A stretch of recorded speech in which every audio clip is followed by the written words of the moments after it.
Hola, ¿cómo están? Muy buenos días. Continuamos en esta mañana estudiando sobre la vida de Jesús, estudiando el libro de Mateo. Y hoy vamos a ver una historia que a mí me llama poderosamente la atención. Bueno, como la mayoría de las historias, pero esta historia en particular me llama mucho, pero muchísimo la atención. La encontramos en el libro de Mateo capítulo 9, versículo 9. Dice, pasando Jesús de allí vio a un hombre llamado Mateo, que estaba sentado al banco de los tributos públicos y le dijo, sígueme.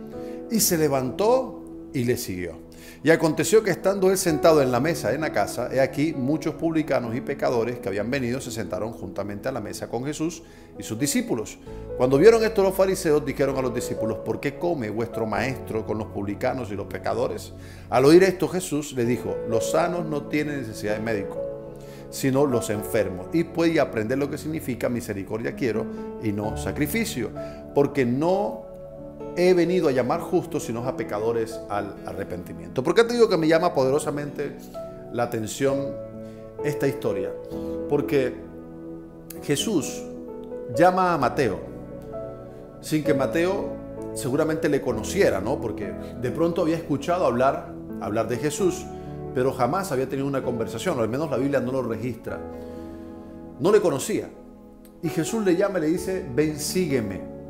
Y lo que hace Mateo es que se levanta y le sigue.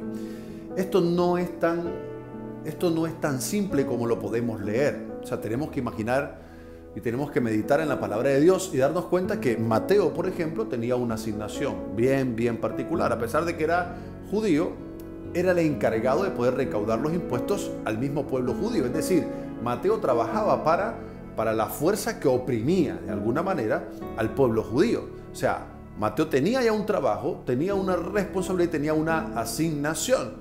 Mateo era judío, pero, repito, estaba ocupando un cargo y trabajaba para el imperio de la época. ¿Sabes? Que estaba muy, pero muy en contra del pueblo de Dios.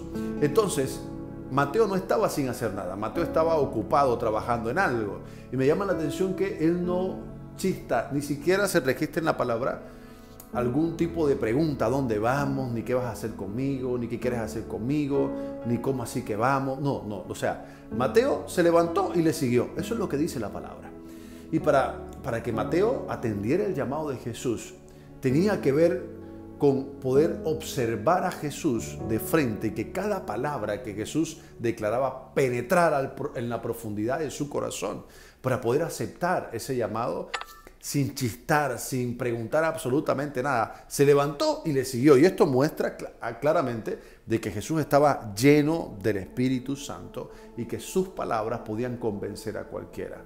De que su llamado, el llamado en este caso de Mateo, y que Jesús le estaba declarando, era entendible en la esfera espiritual, pero también era entendible en su corazón y en su mente. Al punto de que él no pudiera razonar en lo absoluto. Abandonó un trabajo estable vamos a ver qué pasa, porque esos son los llamados que Dios nos hace a cada uno de nosotros. La gran mayoría de las veces no divisamos el panorama, no vemos cómo Dios puede hacer algo por medio de nosotros. ¿Por qué? Porque Dios nos llama y, por no decir un 100%, para no generalizar tanto, en un 90% nosotros nos preguntamos, bueno, ¿y cómo es esto? ¿Y cómo así? Y hay dudas en nuestro corazón. Pero en Mateo no habían dudas, habían certezas. Y era una seguridad tremenda de que el Mesías mismo le estaba llamando. Ahora, esta historia nos muestra de que los fariseos se dieron cuenta de que Jesús se reunía con los publicanos, ponía su mirada en gente rara, en gente extraña. En este caso Mateo era bastante extraño, ¿no? Y los fariseos decían, ¿qué hace con este tipo? ¿Por qué lo llama a él? ¿Por qué llama a gente como ese? Ese no puede ser el Mesías. El Mesías no puede estar llamando gente tan rara como Mateo, por ejemplo. Se sienta con publicanos en la mesa, se sienta con gente extraña. Este no debe ser el Mesías. Y Jesús hacía una serie de contradicciones, yo creo que muy a propósito, para poder demostrarle a esta gente que Jesús vino a buscar gente necesitada de Dios. Y no siempre la gente está anhelando a Dios. En este caso, los fariseos que decían esperarlo no anhelaban realmente a Jesús. Nunca se dieron cuenta que Jesús estaba ahí para ellos, que podía darles salvación y vida eterna. Entonces, por eso Jesús no era profeta en su propia tierra. Jesús iba y buscaba a gente que no calificaba, gente desechada, gente que quizás nadie apostaría un solo centavo por ellos. ¿Por qué? Porque Jesús sabía que en ellos, a pesar de que no calificaban, de que no cumplían con ciertos estándares, como Mateo, estaban ansiosos de poder recibir al Mesías en su corazón. Dios te bendiga, nos vemos.